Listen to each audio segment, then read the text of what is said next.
This was the whole point. This was the purpose of the Review interview. of a position, submission. Okay, yeah, I got you. Yeah, for sure. Okay, good. All right, so welcome to episode 1 of some show that I'm not, I don't know, we'll figure it out. So, anyways, first question. How did you first begin training jiu-jitsu? I first started training jiu-jitsu.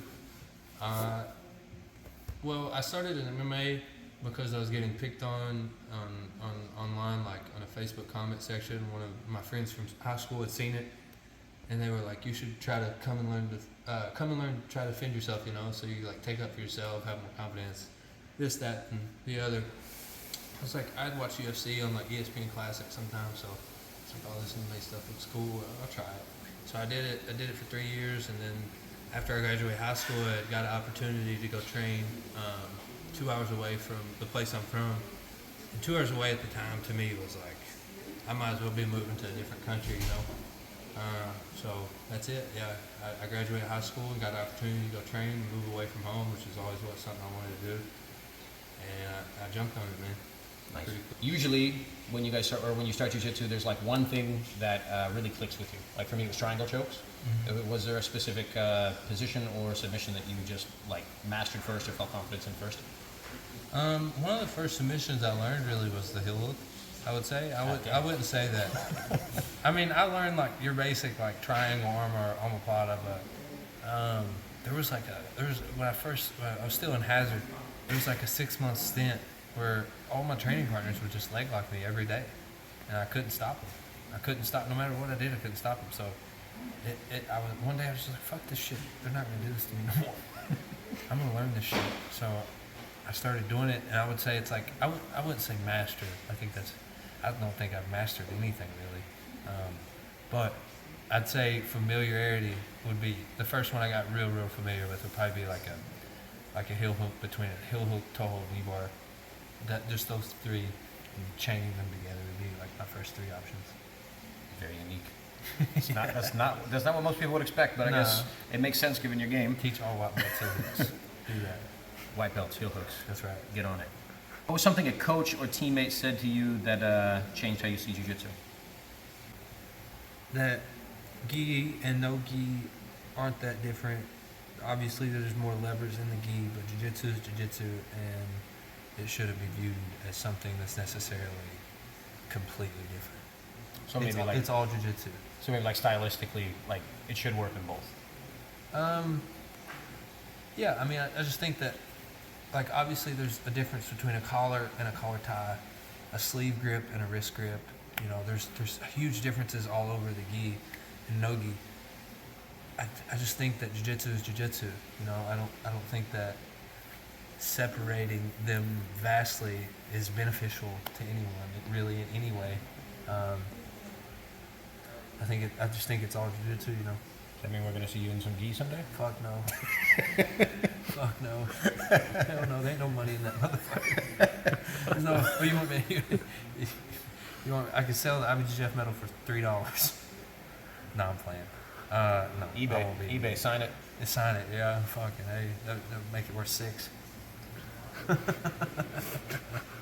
What was a moment during competition or training where you felt that at that moment you kind of realized that you could compete with the best and go out there and perform?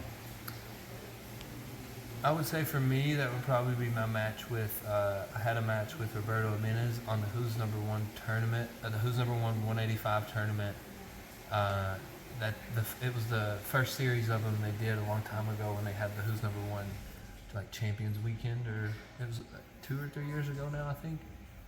But at the time I was unranked, and he was like, I think he was number 2 in the world at the time, and I was like a plus 1,500 on the odds, and I was like, what the fuck are you guys talking about? And it was a pretty quick heel hook too.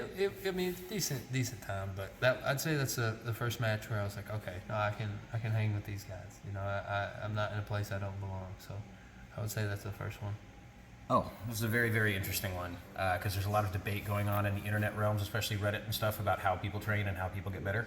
So when you're getting ready for a competition, is there a style of drilling? Is there situational training? How much sparring? Like, what's the ratio you do? Ratio of what exactly? Of like live action stuff towards just like drilling. I go live every session. Just live every session. Live. I mean, there's some sort of live every session. That doesn't mean that I'm going 1,000% every session. You can't do that. That doesn't make any sense. Now, are there times where you're going to have to go hard and kind of put yourself in the fire? Of course. If you don't do that, I think you're cheating yourself. But you can't train 100% all the time.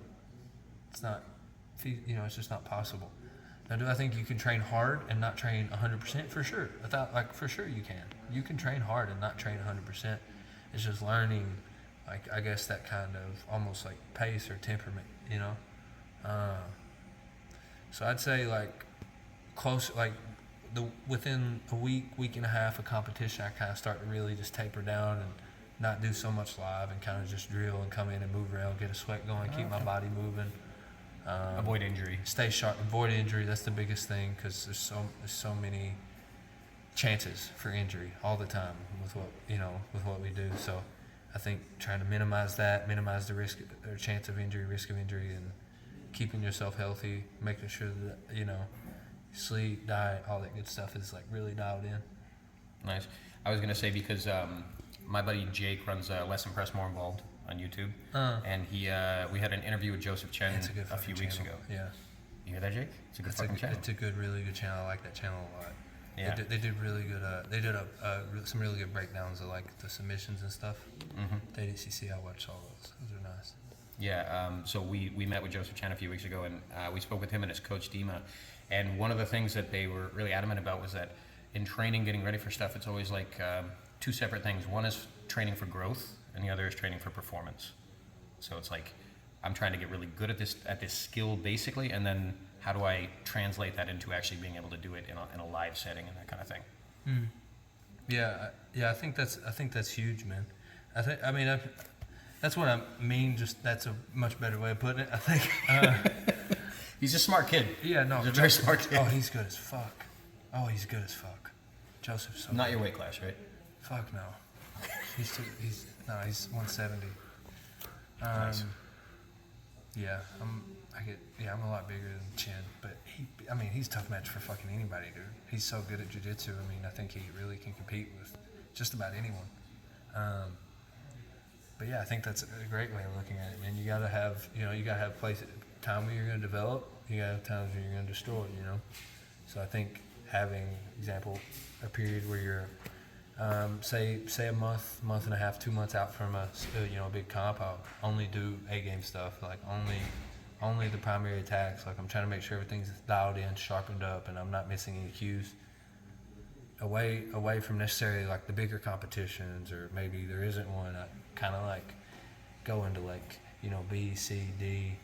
Experiment a little bit. Yeah, just trying to grow and build, because I think if you want to get to the highest level, you have to have a little bit of everything. You got to be able to do a little bit of everything. So I think developing and being all around as far as how you're looking at your skill is like the best way to go about it.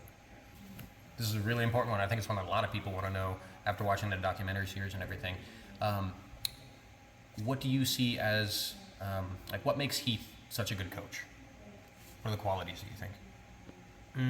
I would say the biggest thing is he doesn't try to control any of his athletes. There's no form, or there's no real look, dude, he is amazing. Fucking still blows my mind with jiu-jitsu.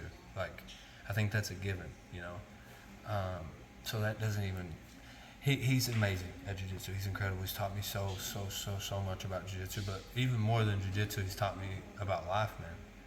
And getting to watch him lead from the front and be able to kind of see that example of like, okay, maybe you don't have to have your thumb on all your athletes, or you can kind of let this group of wild animals run free, and they'll come back in pasture. But I think he really cares. I think that's the biggest. That's really the biggest thing. Is he really gives a fuck about all of his guys. He really cares about all of them, whether they're winning, whether they're losing, whether they're winning big tournaments, whether they're losing at local Fujis, AG. That shit doesn't matter to him. He doesn't care about whether you win or you lose. He cares about you as an individual. It has nothing to do with jiu-jitsu. And that makes the jiu-jitsu part so much easier. So much easier. It topples over into being able to just, operate more freely. And I think when you can do that, at least for myself, it's a recipe for growth. It's a recipe for development, Absolutely. I think watching, I've been trying to catch up on the documentaries and stuff because you're coming out. I noticed that he does a lot of positive talk to you guys. Yeah. Or just like right before the match, he's just like, you are the best already. Yeah. You already won this match. Even if you lose this match, you already won because look where you fucking came from. Look what you fucking done. Oh, yeah.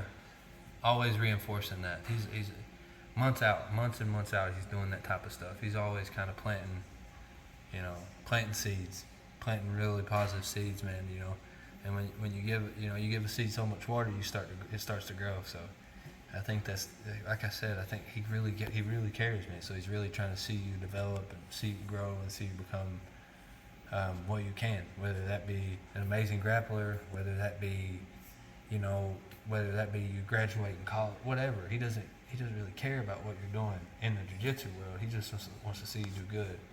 Obviously, he wants to see you win and do good in jiu-jitsu and do what you can in jiu-jitsu, but like, he just really gives a fuck about you as a person. So I think that's like the biggest component by far. Awesome. And I think we're on to the last one, which is any concept, technique, anything to kind of reframe, reshape the way that you see jiu-jitsu as a whole or any position. I think, and you can demonstrate on me or Will, whatever the fuck you feel like. If you want to break somebody. I think just that the grip I used on J-Rod would be the biggest thing. Points are active. Head overhead. Go belly up, belly up, belly up. Belly up here. Belly up. The figure four style grip. Just the figure four in general, because, for example, so if you look at this grip from here, okay, so you see how it's like the Kimura trap. That's it, the Kimura trap, because that's all it is. That's all this grip is a Kimura trap on the foot. So now you come into a closed guard, from the overhook, boom. Grab your this like triple threat you were doing here, right? Yeah. So here, and just using this grip though. This grip is what's setting all of this up from the back.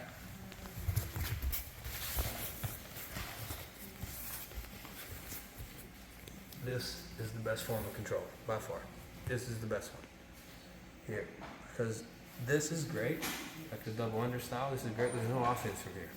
Here, there's tons of all the arm trap and stuff, rear triangles, arm bars. So I would say the Kimura trap is like by far the best form of control, singular form of control you can do to someone in grappling. Nice. And that really just like changed the way you Change saw everything because you can use it everywhere. You can use it top, use it bottom.